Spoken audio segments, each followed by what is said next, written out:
Hey, what's up, guys? Coach Mac, playfastfootball.blogspot.com. Today we're going to talk a little bit more philosophical than we are X's and O's. We're going to talk about being who you are and knowing how to protect who you are within your offensive or defensive schemes. All right, and in 2016 we have so much access to immediate feedback or instant gratification online with, between YouTube and different blog sites, websites that you can go to, all 22 film. There's so many different media outlets that you can use to get insight into certain schemes and different things that you want to do on offense and defense. And what happens with that is a lot of times it leads you to, just an overwhelming plethora of information, and then it's your job as a coach to figure out exactly what you can use and what you can't use, or what's best for your program or your offense or your defense. All right, so in the off season, when you go through January, February, March, you go through all the Glazier clinics, Nike clinics, cool offensive line clinics. Different states have different clinics, and then colleges open up their spring practices, and you get to a point where there's so many different things that you see and you like, but you got to figure out exactly what you can use. And for us, we're in Florida. We get ready. Spring football starts April 25th, so you got to start narrowing down some of that information to figure out exactly what can you use, what do you want to do, who do you want to be, how can you use those things. So when I talk about be who you are, all right, what that means is there's several different ways to play football on offense and defense. And the best way for you as a head coach or a coordinator is to be who you are and do the things that you know, all right, because you know the answers to the problems that you're going to face, and you can fix the things that give you trouble. All right, so an example of that would be Paul Johnson, Ken Niumatalolo, or Mike Leach. Three guys, two option guys, one air raid guy. Mike Leach has been air raid just about his entire career. He stayed air raid through all the different shifts in football. Paul Johnson and Ken Niumatalolo at Navy are triple option guys, and they've stayed to flex bone triple option principles. All right, Gary Patterson on defense is a nickel 4-2-5 guy. He stayed nickel 4-2-5 as a base defense. These are all guys that believe in what they do, all right, and they believe in being who they are, coaching what they know best, all right. Now the difference for them is they get to go out and recruit players to fit the system that they're running, all right. So it's a lot easier for them sometimes to be who they are because they can recruit to fit the system that they want people to play in. All right, but these are guys who have stuck to their guns, and as the game changes, they still do the things that they know how to do well, all right, and they've had a lot of success doing those things. All right, so, whether you're a wing tee guy or a flex bone guy or an air raid guy or a run and shoot guy or a pro eye guy or a spread or an option or, whatever it is that you are, you need to be who you are, and you need to learn how to protect who you are. I think, to me, that's how you'll play and coach the best football. Is you'll do things that you'll do things that you know how to fix. You'll be able to answer problems that come up, and really that's what you should be looking for in the off season, is how can we address problems that we have within our own system, maybe not changing the whole entire system. Okay, so with all the evolutions in football that have gone on, those guys have stayed true to who they are. A lot of people didn't think you could play nickel defense every down, and I think it was probably 3 or 4 years ago when TCU beat Wisconsin in the Rose Bowl, that people started saying, okay, well, obviously you can play nickel defense every down. Here's one of the best running football programs in the country, and base 4-2-5 nickel defense, TCU was able to pull out a win in the Rose Bowl. All right, Paul Johnson goes to the ACC, has a ton of success in the ACC with the flex bone triple option, and a lot of people thought maybe that wouldn't be possible, but he had a ton of success doing it at Georgia Tech. All right, he's still doing a lot of great things because those guys are who they are. That's what they know. That's what they coach. Okay, so I'm going to give you two examples from just my own background of things that I believe, that I do and I try and do on offense and defense when I'm calling an offense or I'm calling a defense. Okay, so for us on offense, all right, we are a spread no huddle team. That's who we are. All right, we try to be an up-tempo team. Within that up-tempo world that we live in, we have to have ways to protect the different tempos that we want to use. All right, so we have to use different tempos, and we have to be able to protect those by constantly changing between, all right, all of those different tempos. All right, if you're 100 miles an hour all the time, snapping the ball with, after every 8 to 12 seconds, okay, then eventually defenses are going to catch on to some of those things, all right, and they're going to catch on to maybe possible snap counts or triggers of when the ball is going to be snapped, all right. They're going to catch on to certain blitzes or things that they can do from the field to the boundary in certain looks, okay. So I think you have to be able to change the tempos at which you play at. You also have to be able to slow things down at times, all right, when you get a lead and you don't want to snap the ball every 8 seconds. And I think you also have to be able to be check with me at times, all right, when you're getting looks that are giving you some problems and playing at your regular up-tempo to fast tempo isn't really working quite as well, so you're going to need to maybe look at a coverage or a blitz or a front to get into the right play call. All right, so I just put down on the board 5 different things that we do within our tempo. And again, these are, my philosophies, things that I've picked up over the years. These are not things that I think every up-tempo team needs to do or does, or they're not things that I think every offense needs to do. These are just things that I try to do to protect myself when I'm calling an offense or running an offense as an offensive coordinator. All right, we've got our base situation or our base system of operations, which is our standard operating procedure. We're in no huddle. We want to try and play fast, but it's not going to be lightning fast. It's going to be a signal for a formation, signal for a play call. Let's get up and let's go. All right, that's our base method of operation, how we start from day one. All right, we're not going to be in a huddle. The play is going to come from the sideline. After each consecutive play, we are going to signal in a formation, signal in a play. All right, that's our standard method of operation. All right, to play a little bit faster, okay, we make a turbo call from the sideline, and we're going to stay in a formation, and we're going to run all the different plays we can run out of that one formation. So now we eliminate the formation call, all right, and the kids know that after each play, we just get up and line in that same formation until I decide that I want to kill that series. All right, if it happens to be 3-by-1 or twins open and we're into the boundary, if we're going to stay in that tempo, we're going to keep running plays even though the formation is set to the boundary. If it's an issue and I don't want the formation to the boundary, then I got to kill that tempo and get into a different operating procedure. All right, but turbo would be coming from the sideline in a formation and then running as many plays as you would like to run out of that formation. Now you've eliminated the one of the communicating procedures. You don't have to signal in a formation. The kids get right in that formation again, and now you're just signaling in a play. Okay. Speedball would be a situation where we call a play from the sideline, and we're going to run that play until I kill, okay, that play call. That's probably the fastest we can play. Some people it might be a Xerox call or a copy call, or sometimes you see offensive coordinators doing this, roll it, run it again. All right, we do it from the sideline, and we come out with a play that we think gives the quarterback, 3, 4, 5 options. It wouldn't be necessarily just a toss play from the eye or an ISO play. It would be a play that has 3 to 4 options built in, so that if we continue to run that play over and over again, if the defense adjusts, the quarterback can make adjustments on the fly. All right, that's about the fastest way in our world we can play. All right, we call one play. It's usually some type of zone read, all right, or some type of possibly maybe an RPO with access throws built in, where the quarterback has a base play call that might have a give or keep read to it, and then he might have a screen attached. If he keeps the ball, he might have a bubble screen or something attached for a triple option theory, but he's also got an access throw he can make if they load the box or if they try and blitz it and play zero. He can just choose to grab the ball and throw it to the weak side single or 2 receivers on the weak side based on coverage. All right, so that would be some type of option play theory that would give our quarterback 3 to 4 chances to do different things with the ball. We would call that from the sideline, and we would stay in that formation and run that play over and over again until I decide to kill it. All right, it might be twice, it might be once, it might be 6 times, who knows? All right, and that is probably the fastest that we can play, okay, because now we don't have to give a formation or a play call. The kids get up on the ball and snap the ball again as soon as it's ready for play, and all 11 offensive players are set. So that would be the fastest we could play.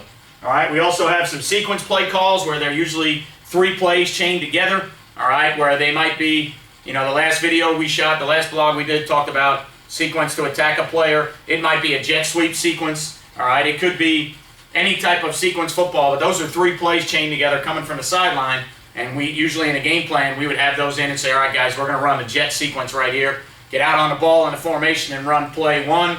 Get up on the ball again, play 2. Get up on the ball, play 3.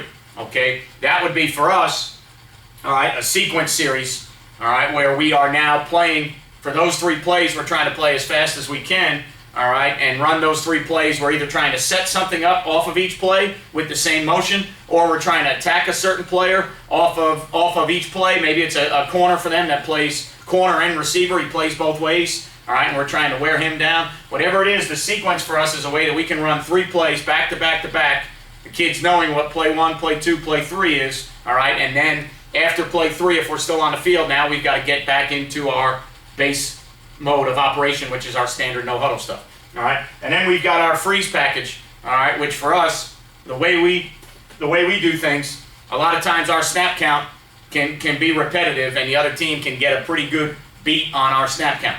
Okay, so when we feel like their D-line is getting a real good get off on our snap count, all right, and it's putting our offensive line at a disadvantage, what we can do is we can go freeze, which means we'll get up on the ball, usually make a formation call and a play call, all right, get up on the ball, quarterback says down, set hut, nobody moves. Everybody looks to the sideline again. We're either going to keep that play or we're going to give the quarterback and the rest of the offense a different play. All right, what that does is it changes our cadence up. If we go 3 plays in a row snapping it on first down, all right, and the defense gets a beat on that, then we go back to freeze, and now we're not going to snap it. We go down real hard. All right, quarterback puts his hands up. Sometimes we get some cheap 5-yard offsides penalties, okay, or encroachment penalties. All right, sometimes we get, all right, a blitz or something creeping that we can see, but it's our version, all right, of not only changing the snap count, but that's my version of check with me football. So if I want to play check with me football where I want to see the front, the coverage, the blitz, all right, I want to see something instead of just calling a play out, I go to my freeze tempo, all right, and now what that'll do is that'll allow us to change the snap count, see blitzes, see coverages, see fronts, see matchups that we like, all right, and give us a chance in our up-tempo world to play check with me football, okay? And that is also one of the things I'll use a lot. If we have a 2-3 touchdown lead, a lot of times I might mix in a lot of freeze tempo, okay? And then the last thing I'll put up there that, all right, just something that we call milk it, all right, for us. If we get a 2-3 touchdown lead and we're coming from the sideline, I might tell our guys, hey guys, this drive we're going to be in milk it tempo. That means they know that I'm going to give them a formation, be real patient with what we're doing. We're not going to snap the ball, all right. That ready for play guy in the back puts his hand up, then we're going to get ready to go. The quarterback knows not to snap the ball until at least after, or start his cadence until at least after that ready for play signal, his hand has gone up, or if there was a play clock, we would know that we don't want to snap that ball until inside of 5 seconds on the play clock. So when I give them from the sideline, all right, that milk it tempo, if we've got a 2 or 3 touchdown lead late in the game, the kids now know not to scramble around in our base up tempo mode. They know not to panic. A lot of times when we're up tempo, if the kids get in a formation and I don't give them a play, they start panicking because they want to go. That's the way we operate every day. If they know we're in that milk it tempo, now what happens is the kids know to just relax, get lined up. They know what we're trying to do. They know how we're trying to play. All right, they understand the situation. All right, because, all right, we've given them the milk tempo. They understand that we're trying to take time off the clock. All right, we're trying to, all right, take the air out of the football with a lead and not play our normal chaotic style. Okay, so that would be the last thing that we could do to kind of change the tempo up. That would mean we wouldn't snap the ball until inside of 10, hopefully inside of 5 seconds if there's a play clock. If there's not a play clock, we're going to wait for the the back judge with his hand up for 10 seconds, all right, and then we're going to go and proceed from there. All right, so those are 6 different ways for me on offense, all right, as an up-tempo team. Those are 6 different ways within our tempo that we can change things up, all right. Base, turbo a little bit faster, speed ball probably the fastest we can play, sequence 3 plays in a row real quick, freeze, check with me, change the snap count, okay. Milk would be get a lead, hold the lead, don't snap the ball until under 10 or 5 seconds, okay. Now, defensively, as a defensive coordinator, okay, I have called both sides of the ball several times in my career as a head coach. I have called the offense and the defense. All right, I have gotten away from the last couple of years. I've gone to where I was just calling the offense. This year at the new job I'm at, I'm not calling either side of the ball. I'm just going to be a position coach, and I'm going to try and be more of a head coach and do the things that a head coach should do because I feel like I've been getting away from those things. All right, and I'm going to try and give some of my other guys a little more say in what we do and how we do things. But as a defensive coordinator, for me, I'm a split field coverage, middle of the field open team. Okay? So as a defensive team for me, all right, if you give me standard 2x2, all right, if you give me a standard 2x2 formation, all right, for me, and I'm going to do this because I know it drives people nuts, I keep the 3 technique as the nose, all right, the way I do things, all right.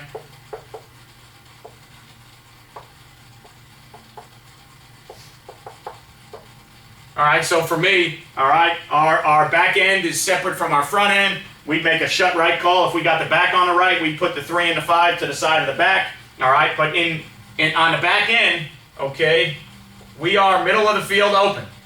All right, that's how we play base defense. We're a middle of the field open team. So if you give us 2x2, you're going to get a 2 high structure, okay, and you're going to get some type of 2 read or some type of maybe quarters with man-to-man on the backside, but you're going to get a middle of the field open structure. All right, if you gave me a 2-back set, twins open, okay, you're going to get more of an 8-man front look, all right? We are going to be more in an 8-man front look, okay, but the middle of the field is still going to be open, all right? So we're playing split field, so we're playing some type of palms, 2 read, quarters over here, and some type of cover 2 or inverted cover 2 with either the corner down and the safety back or the safety down and the cornerback. Middle of the field is still going to be open. Okay? Middle of the field is still going to be open in that scenario. All right? If you gave us a tight end, okay, if you gave us a tight end 2-back, you're going to get 8-man fronts. Okay? You are going to get 8-man fronts, and you're going to get the free safety in a quarters position where he's trying to become the 9th guy in the box. All right? A lot of times we'll get up there and play press man. And then on the backside, you're going to get some type of cover 2 or cover 2 invert, safety down, corner down, safety back, sky cloud. Okay, real easy. So you're going to get some type of split field coverage, and you're still going to get middle of the field open.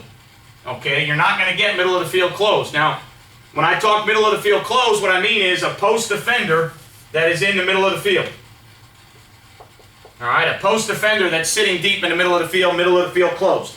Okay. That's not who I am. That's not how I want to play defense. All right? We play no standard cover 3 defenses with the middle of the field closed. We don't play Rip Liz match cover 3. We don't play country cover 3 spot drop. We play no middle of the field closed post safety defense in our base structures. Why? That's who I am. That's how I play defense. There's a lot of great teams that play cover 3. Nick Saban and his Rip Liz match cover 3 stuff was, kind of a revolutionary way to defend 4 verts out of a middle of the field closed post safety. All right, defense, he created a way in cover 3 to help defend 4 verts. All right, there's a lot of good cover 3 teams. I've lost a ton of games to cover 3 teams. There's been a ton of cover 3 teams that have, had great success, won state championships. There's nothing wrong with cover 3 defense. It's been around forever. I don't play it. All right, I don't like it. It's not who I am. All right, so as a middle of the field open team, okay, what I have to understand as a defensive coordinator is as a middle of the field open team, I have to have ways, all right, to protect who I am on defense. Okay, so that is who I am. I'm going to choose to play defense that way. Now that that's who I am, I have to protect who I am. Okay, because I do not play any standard middle of the field closed defenses, I have to find a way to close the middle of the field. Okay, so here's how I do it as a defensive coordinator. Here's the way I protect who I am. Okay, first way I would do it, all right, first way I would do it is I would zone blitz 3 under 3. Okay, so the first thing I'm going to do is I'm going to send a 5th rusher. I'm going to play 3 under 3 deep. Okay, so doesn't matter where that 5th rusher comes from. All right, it can be Pirate on this side with the will up coming off the edge. Okay, and now it could be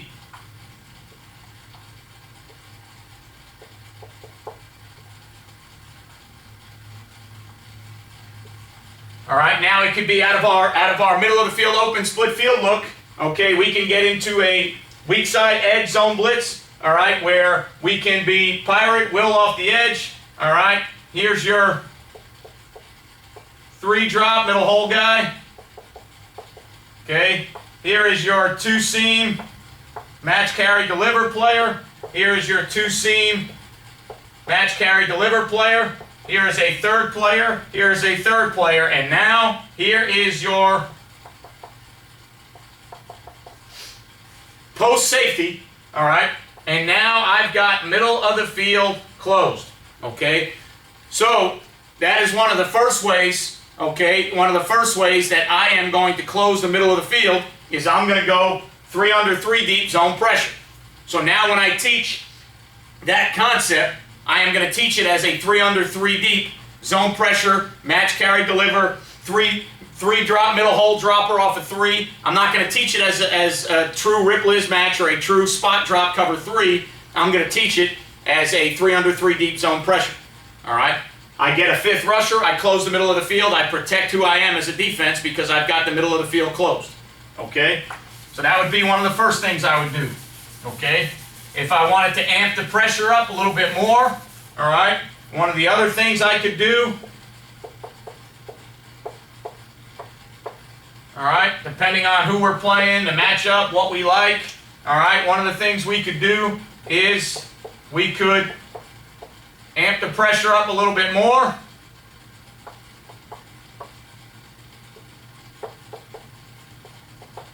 Okay, and now we could come with double inside pressure. Okay, man.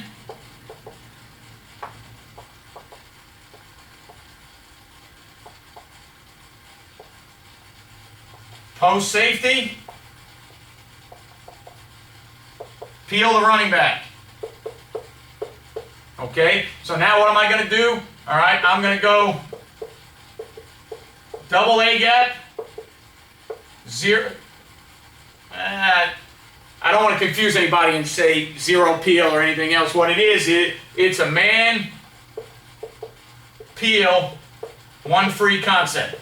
Okay, so in other words, it's not a 5-man pressure with man-to-man and a free post player. It's a 6-man pressure, and depending on what the back does, that tells us who's going to pick the backup. Okay, peel means the ends have to take, or the widest rushers have to take the back if he tries to go outside. Okay, if he tries to insert inside, it would be whatever body he picks up on the inside, that player's got to stay with him man-to-man and mug him up. Okay, that gives us a post safety in the middle. All right, so now I can close the middle of the field. So now that's a middle of the field closed defense. Okay, close the middle of the field, send 6, play man, but also have a free post safety. So I've got a 5-man zone pressure that closes the middle of the field. I've got a 6-man man-to-man pressure with a free safety post in the middle of the field that closes the middle of the field. All right, so those are 2 answers that I could use to close the middle of the field. Okay. One of the other things we can do, all right, based on game plan and based on the set, is we can use our backside weak safety to help us close the middle of the field. All right, so if we see a Twins open team, all right, you have to understand, in knowing who you are as a defense, you have to understand who you're playing and what they're going to do. All right, so if we see a Twins open 20 personnel team, and we're going to play it in Palms 2 read over here, and we're going to play Sky or Cloud back here, we know for a fact that sooner or later we are going to get post over dig. Okay, that'll be one of the first ones we get. All right, we'll get post over dig. All right, we know at some point we are going to get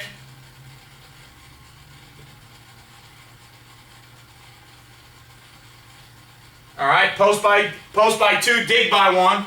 Okay, all right. So we're going to get the same route concepts to beat quarters or palms or 2 read. We're going to get the same types of concepts where it is, all right, post with a dig under, post with a dig behind it.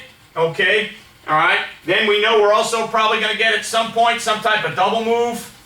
All right, where they'll go maybe with snag by 1.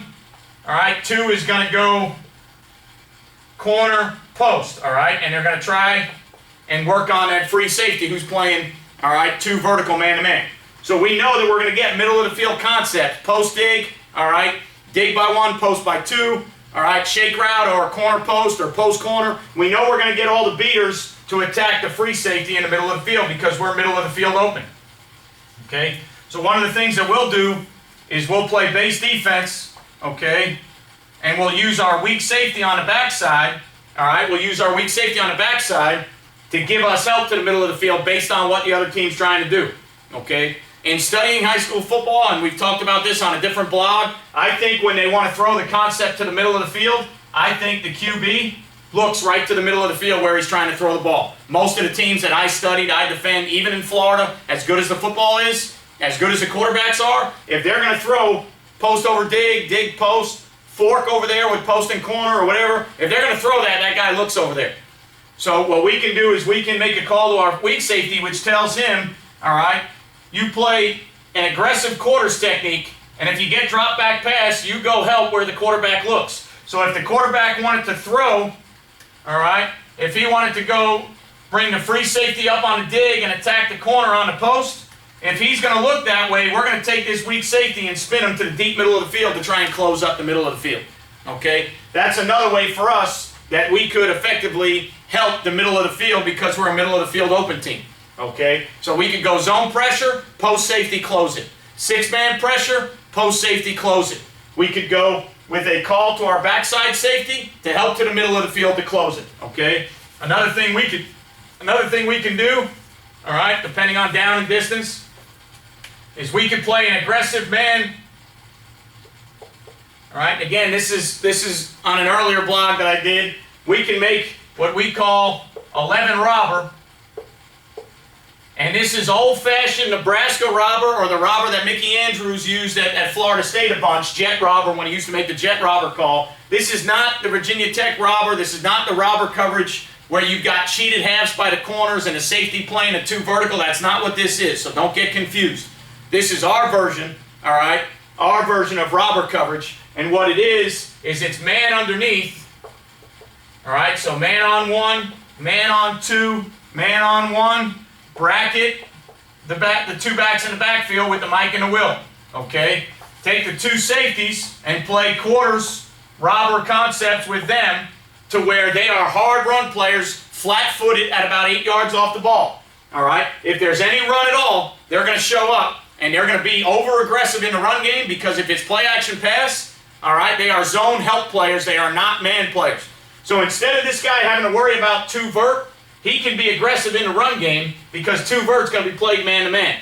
Now, if it is a pass, what will happen is the weak safety will spin, and he will rat the low hole. The free safety will spin, okay, and he will become the post safety, all right, or the high hole guy. And now what we've effectively got to is middle of the field closed.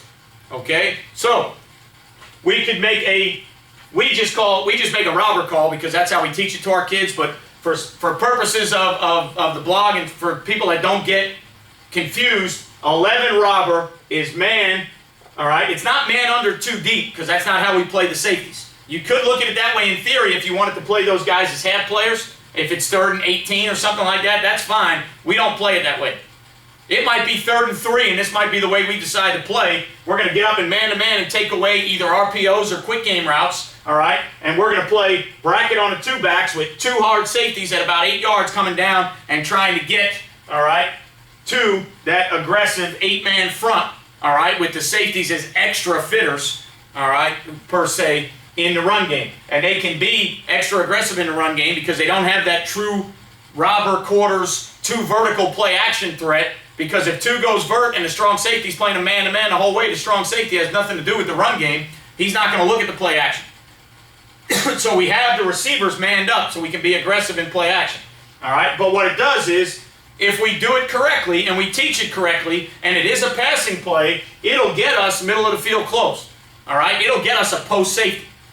All right, so again, what that does is that gives us zone pressure, 3 under 3 deep, middle of the field closed. That gives us man, 6-man pressure, middle of the field closed. That gives us weak safety, spinning to help based on the set. If he gets a single, and we give him, all right, a free call on the backside, he knows that he could spin to the middle and close it. Or we could go robber, all right, where we know we're going to close it with a low hole, high hole player, and the post safety, free safety is going to close the middle of the field. Okay? So for us on defense, all right, I know for a fact that I'm a split field team. I know that I'm a middle of the field open team. If I live every down with middle of the field open, every good offensive coordinator that has good players is going to beat me to the middle of the field. Okay? So what I have to do is I have to be able to manipulate the middle of the field closed, okay? And because I don't play any true cover 3 or rip Liz match cover 3, I have to do it in other ways. Zone pressure is one, all right, man, 6-man peel pressure with a free